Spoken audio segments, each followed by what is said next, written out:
Assalamualaikum warahmatullahi wabarakatuh. Selamat pagi anak-anak. Semoga di hari ini eh, kita diberi kelancaran dan kemudahan dalam belajar pembelajaran hari ini dengan materi yang baru ini. Eh, Sebelum kita mulai pelajaran hari ini, kita mulai dengan pembacaan Bismillahirrahmanirrahim. Kita berdoa semoga pembelajaran hari ini dapat berjalan dengan maksimal, dengan lancar, dan mendapatkan ilmu yang berbarokah. Bismillahirrahmanirrahim. Hari ini kita akan belajar tentang materi adab sholat dan adab zikir. Nah, kita sekarang akan membahas tentang adab sholat dan adab zikir. Yang pertama kita akan membahas tentang adab sholat. Sholat itu kan termasuk dari rukun Islam yang kedua setelah syahadat. Nah, dimana kan rukun Islam itu ada 5, yang salah satunya itu ada sholat. Nah, sholat itu adalah sholat itu merupakan ibadah wajib bagi setiap muslim, bagi setiap umat muslim yang mukallaf. Nah, kemudian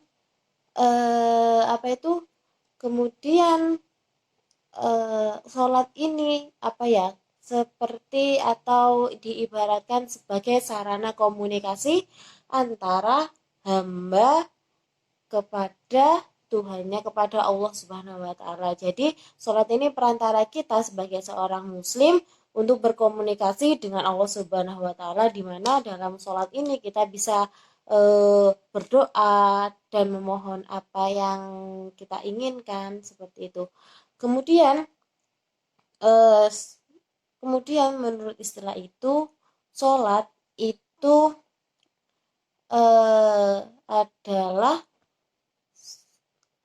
adalah suatu ibadah yang terdiri atas gerakan dan ucapan, di mana sholat itu dimulai dari takbiratul ihram dan diakhiri dengan salam. Nah, seperti hadis Rasulullah Shallallahu Alaihi Wasallam, yaitu solu kama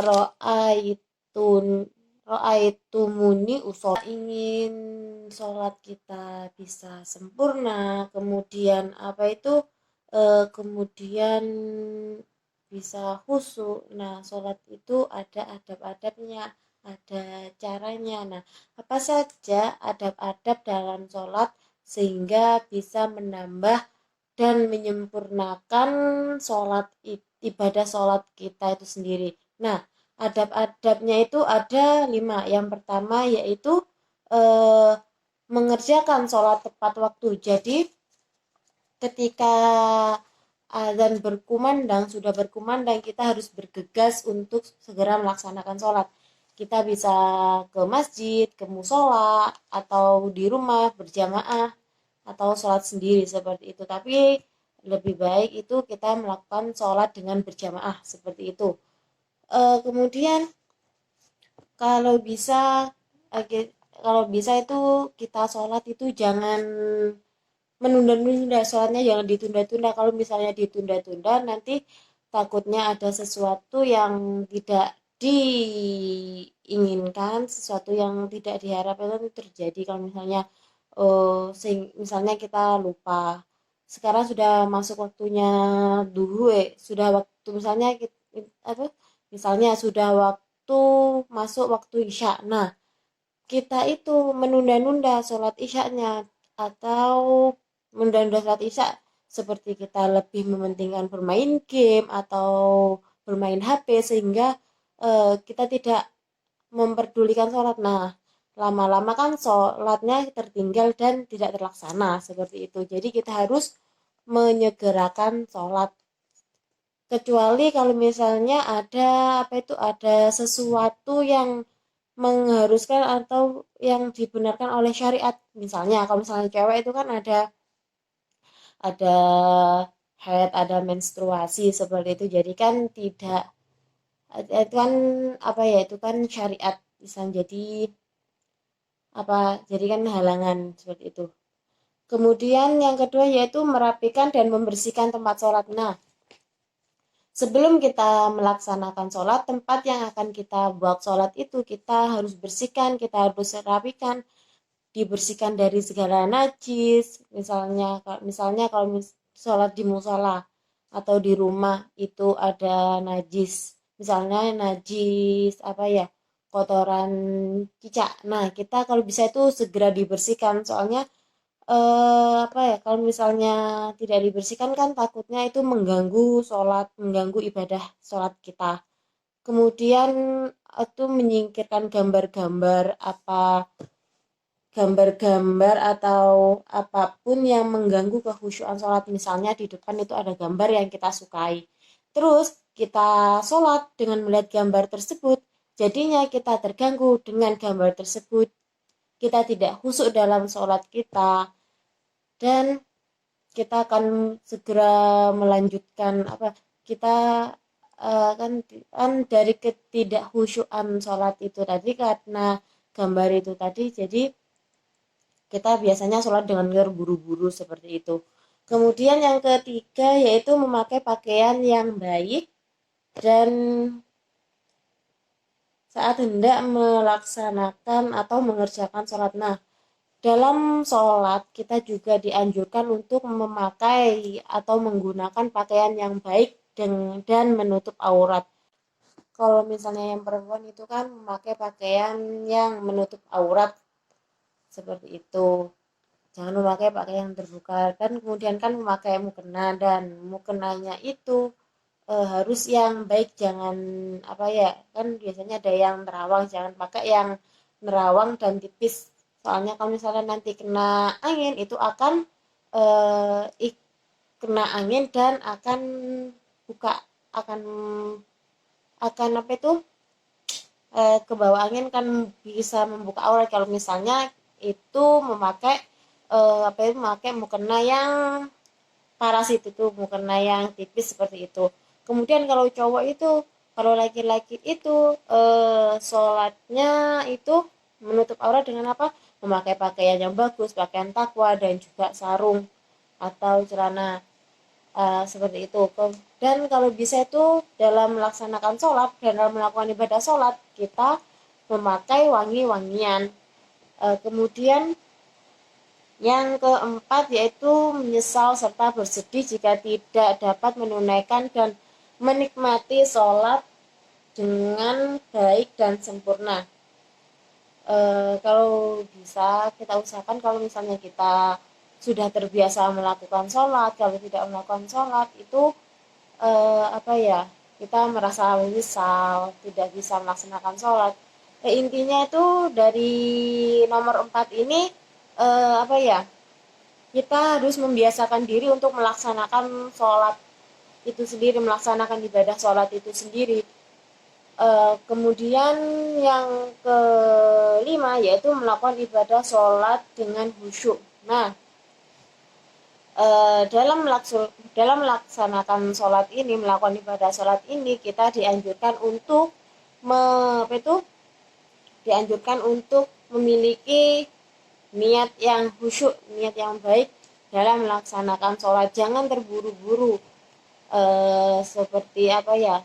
Kita mau melihat misalnya uh, film yang mau yang mau ditonton di TV. Nah, itu kita jangan terburu-buru sholatnya gitu. Jangan, oh aku harus cepat-cepat sholat, harus cepat-cepat sholat agar bisa melihat TV. Nah, itu niatnya jangan gitu. Nanti sholat kamu itu tidak khusyuk. Nah, seperti itu. Kemudian apa itu tadi kan sudah membahas tentang adab sholat. Nah, sekarang yang kedua yaitu tentang adab berzikir. Nah, zikir itu berasal dari bahasa Arab, yaitu dzakara yadzkuru dzikron, yang artinya itu mengingat, menyebutkan, menyebut, menutur atau merenungi. Di mana zikir ini yaitu mengingat Allah Subhanahu wa taala. Kita mengingat Allah Subhanahu wa taala itu dengan cara berzikir seperti itu. Eh, Zikir itu secara istilah juga bisa dikatakan sebagai mengingat Allah dengan hati, lisan, atau perbuatan guna mendekatkan diri kepada Allah Subhanahu wa taala. Nah, seperti apa ya? Contohnya itu mengingat Allah dengan hati, misalnya kita berzikir dalam hati, terus kemudian diucapkan dengan lisan, seperti itu nggak apa-apa. Zikir ini apa ya? Melalui zikir ini kita bisa mengharapkan agar lebih dekat dengan Allah Subhanahu wa taala seperti itu. Jadi kalau kita sering berzikir eh, secara tidak langsung kita akan kesana dalam berzikir itu apa ya, dalam berzikir itu kan kita ada misalnya lafaz istighfar. Nah, di lafaz istighfar itu kan kita kan apa ya, meminta ampun, memohon ampun atas apa kesalahan kita itu sendiri. Seperti itu. Jadi eh, dengan kita sering berzikir, kita bisa lebih dekat dengan Allah Subhanahu wa taala, dan doa yang kita panjatkan itu bisa terkabul. Kemudian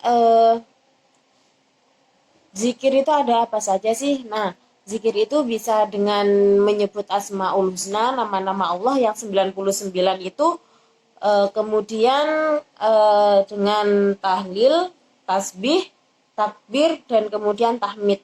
Nah, seperti itu. Kemudian zikir ini juga merupakan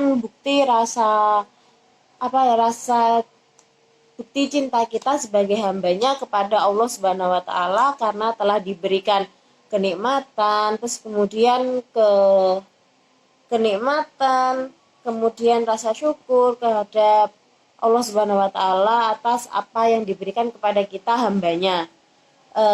Seperti itu. Kemudian eh, zikir itu jumlahnya tidak dibatasi, jadi terserah kita melakukan zikir berapa kali, berapa banyak, itu terserah kita. Entah itu kita melakukan kita melakukan tasbih 7 kali, 33 kali, 11 kali, itu terserah. Karena tidak ada batasan dalam berzikir itu sendiri. Kemudian adapun adab dalam berzikir itu ada 7. Yang pertama yaitu zikir dilakukan dengan sikap rendah hati. Jadi dalam melaksanakan zikir ini, kita itu harus dengan tenang, dengan rendah hati, dan tidak boleh dengan tinggi hati seperti itu, seperti kayak ya seperti tinggi hati dan rasa yang tidak baik gitu. Kemudian yang kedua yaitu zikir dilakukan dengan rasa takut kepada Allah Subhanahu wa taala. Nah, zikir ini dilakukan kita harus memiliki rasa takut. Nah, zikir ini dilakukan dengan rasa takut pada Allah. Nah, misalnya kita habis membuat kesalahan, nah kita langsung beristighfar seperti itu. Jadi itu seperti rasa takut pada Allah, kita istighfar itu. Saya mohon ampun, ampunilah dosa saya, seperti itu. Kemudian yang ketiga yaitu zikir dilakukan dengan tidak mengeraskan suara. Nah, zikir ini kalau bisa itu disuarakan, dibaca sendiri, jangan sampai mengeraskan suara. Kalau tapi kecuali misalnya untuk mengajari,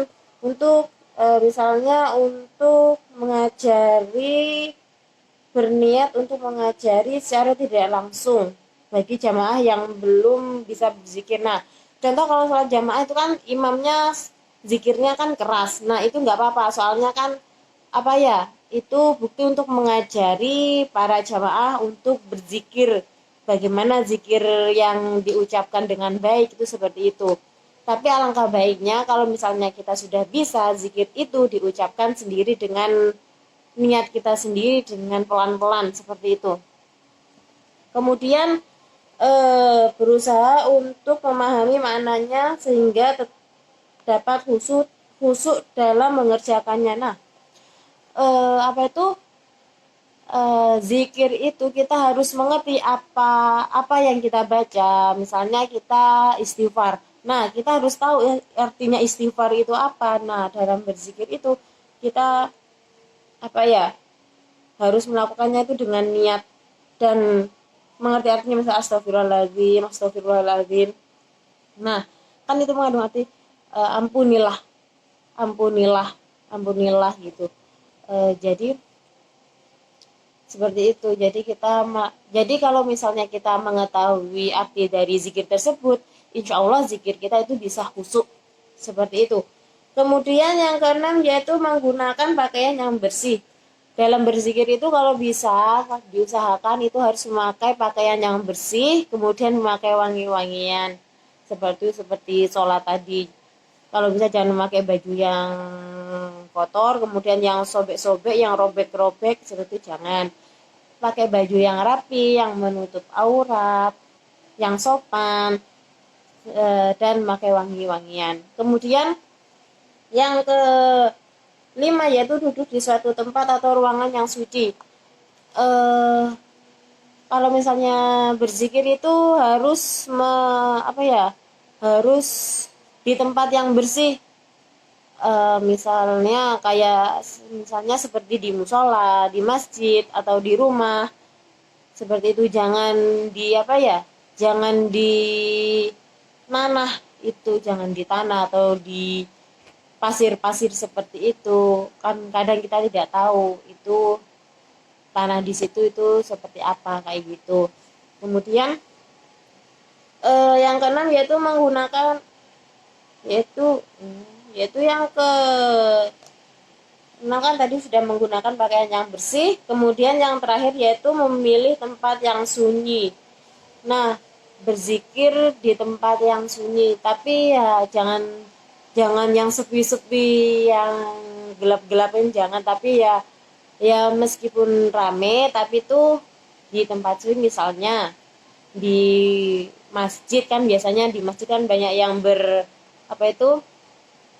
eh, banyak yang berdiam diri di masjid gitu kan, ada yang mojok di kanan, ada yang mojok di kiri. Nah, seperti itu maksudnya dari memilih tempat yang sedikit sunyi. Dan dalam berzikir ini kita boleh memejamkan mata. Kenapa kok boleh memejamkan mata? Karena kalau misalnya kita memejamkan mata itu bisa menambah kekhusyuan kita dalam melakukan zikir tersebut. Nah, untuk itu jadi kita harus pandai, harus berzikir, harus bisa pandai berzikir, harus bisa sholat seperti itu. Nah, untuk pembelajaran hari ini sampai di sini, di mana hari ini kita belajar tentang adab sholat dan adab zikir. Di mana adab sholat itu tadi itu ada 7, kemudian adab zikirnya juga ada 7. Nah, semoga kita bisa melaksanakan sholat tepat waktu dan bisa menyempurnakan sholat kita seperti ya adab sholat tadi yang sudah dijelaskan sama Ibu. Kemudian semoga kita bisa berzikir dengan baik seperti yang dijelaskan Ibu tadi. Nah, sekian video pembelajaran dari Ibu. Maaf apabila ada kesalahan. Wabillahi taufiq wal hidayah. Wassalamualaikum warahmatullahi wabarakatuh.